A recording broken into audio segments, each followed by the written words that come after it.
So just a warning for this video, the mic that I use normally is broken right now, so you might notice a slight decrease in audio quality for this video because I'm using a different mic, but I promise you the audio quality will get back to the crispy, broogly audio quality very soon. In fact, it'll be back in the next video. So, bear with me for this one. Thank you for watching. Hello everyone, and welcome back to the best series on YouTube, easily, aka the Fan-Made Backrooms level series, the series where I go over your custom submitted Backrooms levels. Thank you all so much for the tremendous support on the channel recently. We're almost at 13K.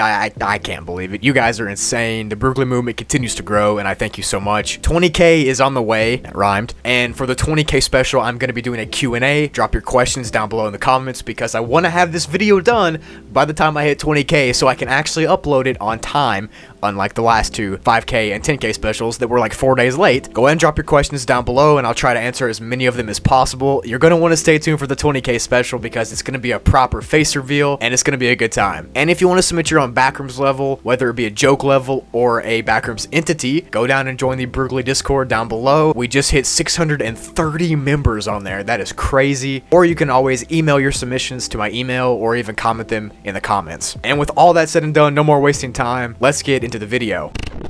So the first 3 submissions are going to be from patrons. Patreon link will be down below in the description. Go check it out for some awesome perks, as well as a guarantee that you'll be featured in a video. Go check it out. The first level is from the homie Robley, and it's a class 5 difficulty. And he submitted his level in kind of a story format, so I'm just going to read it to you like it is. It's pretty creepy, so get ready. After a long walk through the endless caves in level 8, you stumble upon a very bright light. As you walk towards it, you can see a strange door, the one that you'd use for something like a closet. As a wrangler sees you open the door, it begins to come after you. You get through the door just in time. You see a bright purple light and you start to walk towards it. At the same time, you're hearing the world behind you crumble and you'll start to fall through a void. This is just the beginning. After this event, you'll fall for about 20 minutes, and then you'll hear this clock chime so loud that it will literally rip your eardrums. Also, sorry my voice is sore. My voice is literally so hoarse right now. I've been yelling at a football game, so bear with me here. Your eardrums are supposed to be broken, so don't worry about it. You're not alone, and not in the way you think. If you want to get out alive, I suggest you stay away from that suspicious bottle of almond water sitting in the middle of this place. You look around and see wet grass everywhere with trees spread apart, just enough so you can see through them. And in the distance, you see a town. This is one of the colonies you'll stumble across on your journey. Be careful though, because some of the colonies are very dangerous. As you start to witness all of this, you realize something. Your hearing, it's just gone. You start to talk louder and louder, louder than you've ever talked before, and you still can't hear yourself. But somehow you suddenly know sign language. This is so shocking that you drop your phone not knowing how loud it would be. Because of how quiet it is, that phone drop will wake up an entity called the Scratchers. This is very bad. As you find a hearing aid laying on the ground, convenient, you put it in your ear. You hear very loud screaming and you start to panic. Your heart beats so fast you think you overdosed on caffeine. As you run for your life through the faint forest, you realize a house is in the distance. And then it's a whole town. As the screaming becomes more faint in the distance, you run into the entrance of the strange town.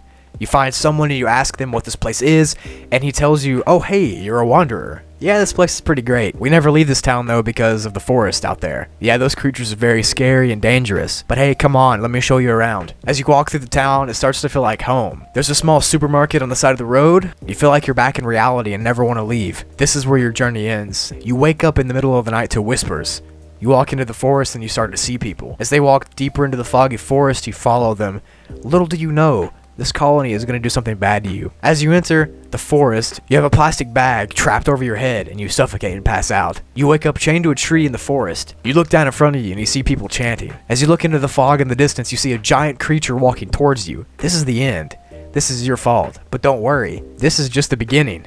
What did I just read, bro? The entities here are the humans, the cult members, and the Scratchers. And like I said, you woke up the Scratchers when you dropped your phone. And those are the creatures that have long claws and they live in the forest. And they're giant with this huge jaw that opens up and it hangs really far from its face. It kind of looks like their legs got amputated, but they do have razor sharp teeth and very big fists. Entrances and exits. Entrances. Why would you want to enter? Exit. There is no exit. This is your new reality. Well, Robley, that was certainly an interesting level. I will give it to you. Nice stuff, man.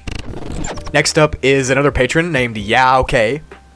I like the name, dude. His level is called Unsymmetrical. The level is classified as a mental hazard and is unsafe and unsecure and has a sanity hazard on it. Nice. The level Unsymmetrical is categorized as an enigmatic sublevel that has a dimension of about 12 by 18 feet. It looks like a modern living room and it has furniture everywhere. And each piece of furniture has little small imperfections, whether it be a dresser drawer not shutting all the way, or a chair being tilted, or a sofa not being pushed far enough against the wall.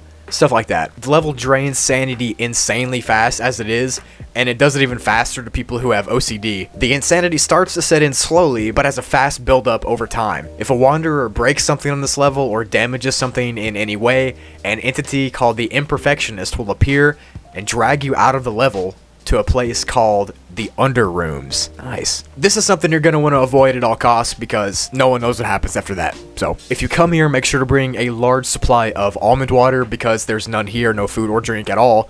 So make sure you come stocked. Also, there's another entity here called the Voices, and this is the part of the level that induces the mental health hazard. And the Voices appear on the final leg of sanity loss. There are actually 5 tiers specifically of losing your sanity here. The first is having your normal sanity, then minor sanity. The third is when the voices start to appear, and they start at a little whisper.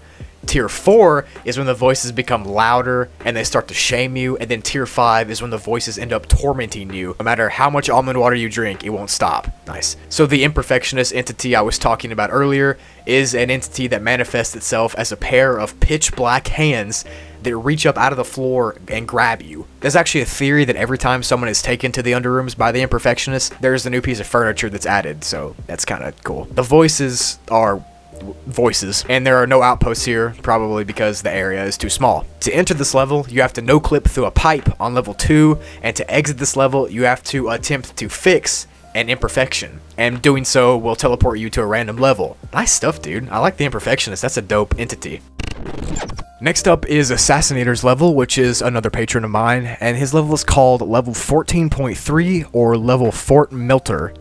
It's got a class 5 survival difficulty and is unsafe, and it's infested with creatures. That's fun. The level looks pretty similar to a military base that was constructed back in 2004 during the height of the war in Afghanistan. The fort itself is surrounded with tall walls, and there's watchtowers spread out, and it's got some pretty rare stuff inside, like royal rations, Wi-Fi, squirt guns, and weapons of all types. It's also got almond water too, which is nice. Additionally, there are working vehicles here, and there's also a surplus of food. I might just stay here for supplies. There's also a barracks area that has showers with soap and conditioner and towels. What? This is like a backroom spa, bro. Now you're probably thinking, Bruglia, how is this a class 5 when it sounds great? Not great, you still want a military base on a level in the backrooms, but it's great for the backrooms. This level is a class 5 because of the entities outside of the wall, not inside. There are some good entities though. Oh, and by the way, the outside of the base is just an infinite desert, so nice. So the base itself is one of 3 zones. The other 2 are called the Wastelands and the Mortality Zone. The Wastelands is the furthest place from the base that it's recommended to walk or travel because there aren't many troopers that are protecting the area. And we'll get into the troopers in a second. So pretty much it's like a border of where you should go. And if you cross over the border by yourself, you'll be in the Mortality Zone, which this is the final area where the entities like hounds and skin stealers and combines and clumps live. And you literally won't survive if you're alone. So don't even try. It's pretty much a death sentence. Here is an interesting note as well. There's a rumor that if you kill the commander entity here, you'll be sent back to reality. Sorry, commander, I'm literally taking my chances to get back home. Now to the entities here. We just talked about the commander, who is an entity that dresses in all black Marines clothes, and he carries a revolver with him. And he's got no distinct facial features, so it doesn't make sense how he communicates, but he does. He commands the normal troops on what to do, and he's generally pretty friendly unless you start being rude to him, and then he'll either kick you out of the camp or he'll use that revolver on you. I also mentioned the troopers a while ago, and they're referred to as, quote, soldiers mostly. They seem to be US Army privates that are wearing digital camo and combat helmets, and just like the commanders, they have no features on their face. They carry an M4 rifle with them, and they use it to protect the base's perimeter and the commander. Entities regularly swarm the base at night to listen in for the commander's commands. Yo, that's creepy. What? That's crazy. So the commander and the troops are the nice entities, and like I said earlier, the hostile ones are the clumps, skin stealers, hounds, and combines. To enter this level, you have to locate a sand pile on levels 8 or 5 or 1, and eat the sand, and then chug a full bottle of almond water. No thanks. To exit this level, you have to enter the Wastelands with a group of troopers, or if you brought friends, you can go with them too. Just pretty much enter it not alone, because you'll die if you're alone. You have to kill entities for a full day, and then follow the same steps you did to enter this level. So you have to eat sand and chug water again. And then you'll pass out and you'll wake up on level 6.1. And when you do this, there's about a 1 out of 1,000 chance you'll wake up in reality after eating the sand and chugging the water. So if you're a really lucky person, you might be heading home after this. I love a good military base level. Thank you Yao K, Robley, and Assassinator for your support on Patreon and for submitting the level. I really appreciate you guys. Next up is Official Sans Undertales level called level 0 out of 1. This level has an undetermined difficulty because the area changes randomly all the time, and there's a ton of mystery behind it. So level 0 out of 1 is just what it sounds like. It's a level that can only be accessed when you try to leave level 0 of the backrooms, and you get glitched in between it and level 1. This causes a fusion and morphing of reality itself, and it's almost like you're breaking the backrooms. This is like an in-between state, and this in-between state causes some really weird things to happen. For instance, creatures can merge and levels themselves can merge together. So like there could be a half Partygo or half Hound creature, or the same yellow wallpaper from level 0 could be painted on a concrete wall from level 20. Don't drink or eat anything here either because they can be mixed up too. Like almond water could literally be liquid pain, so don't even try. Like I said, the only way to enter this level is to get glitched when you try to leave level 0, so just don't get glitched. And to exit, you just have to wait out the glitching and it'll eventually spit you out on level 1. Nice stuff. So next up is a level from Darren, and it's called All Those Memories. Nice name. The level itself is secure, but being inside of the level is what's actually dangerous. There aren't even entities here except mind buzzers, the judge, and the insane wretches, which is a mixture between an insanity and a wretch, so pretty much nightmare fuel, but more on the entities here later. This level is a messy warzone area that has a red sky. When you spawn here, you'll instantly get the feeling like you just won a war that you've been fighting for years, even though you haven't fought a war, obviously. But after 7 hours of feeling this good feeling of winning the war, you'll be flooded with feelings of guilt and stress and trauma. At this point, you can either stay, if you're a weirdo, and be devoured by your feelings, or you can just try to leave. If you stay, you'll start to hallucinate visions of soldiers on your side dying, and you'll be filled with remorse and sadness. These hallucinations continue for 8 days, which is only a few hours in this level's times. And after 8 days, if you kept any sliver of your sanity, the judge entity will appear and will show you all of your bad memories from real life, the ones you've actually been through. When he does this, he'll induce those same feelings you once had on you again, on top of feeling the guilt placed on you by the level. That's some tough stuff, dude. The only way to escape is to truly accept the feelings and to get over them and go past them.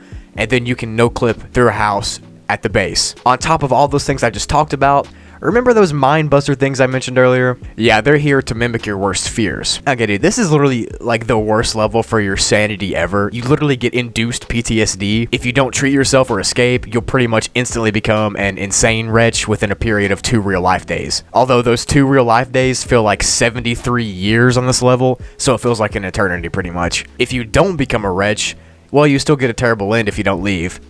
Because if you keep your sanity, you'll then be glitched into an empty void to live out the rest of your life, alone, in a void. Bro, you can't win for losing here. Although it is worth mentioning that the album called Everywhere at the End of Time is constantly playing through this level.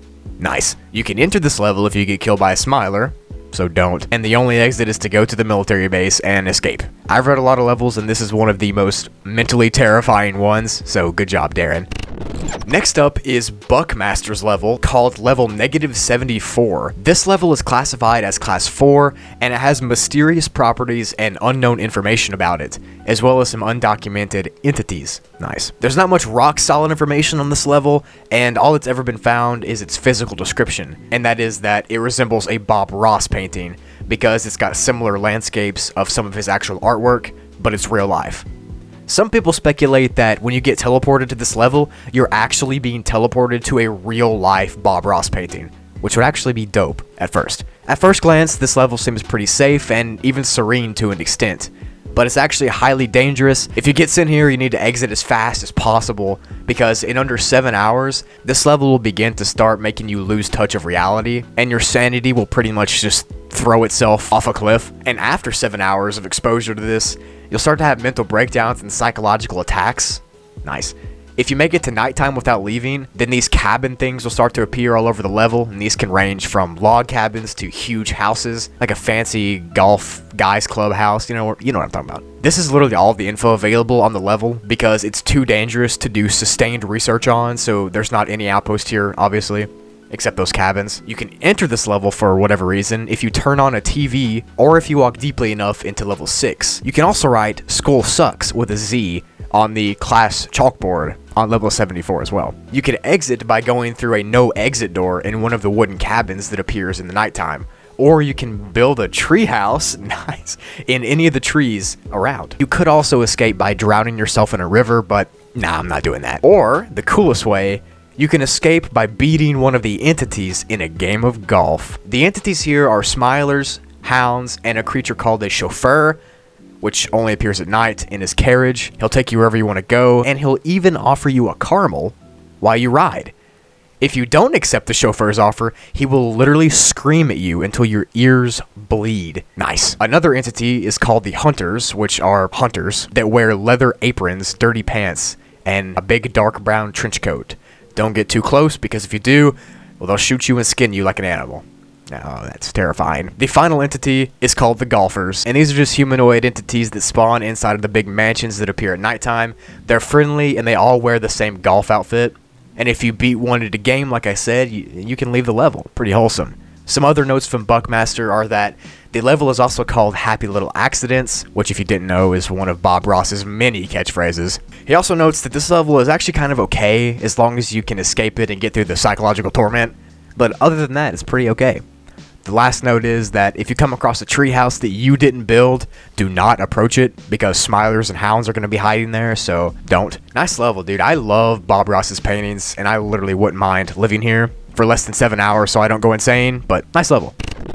And last for today's video is from Mars, and their level is called Level 2008, aka Playhouse. The level is at class 1 and is relatively safe and secure. It's got 3 zones as well. And all these zones look like old party things. For example, one zone is Party City, the next zone is Chuck E. Cheese, and then the last zone is a big indoor trampoline park. 2 of these zones have custom entities made by Mars, which the first one is in Party City, and the entity there is called the Workers.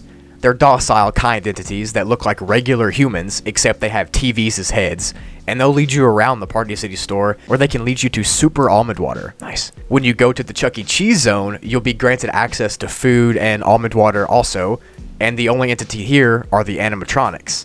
And these things kind of look like Chuck E. Cheese himself. They're humanoid rat animatronics that can communicate with any language, and they also pretty much have superhuman intelligence. So, to leave the Chuck E. Cheese zone, you have to go down a tube slide, but make sure it's the right one, because if you go down the wrong one, you'll be sent back to the Party City level to start over. The trampoline park level has vending machines with almond water and food in them, and there are no entities here. Nice. Sounds pretty like a wholesome time. To exit the level, just go to the trampoline in the farthest back section of the park, and just jump on the trampoline once, and you'll be teleported away. Sounds easy enough. Nice stuff. This level kind of sounds like a video game mission in a way, how you have to like do the right things to go to the next zone. I don't know. Pretty cool. I like it. Good stuff, Mars.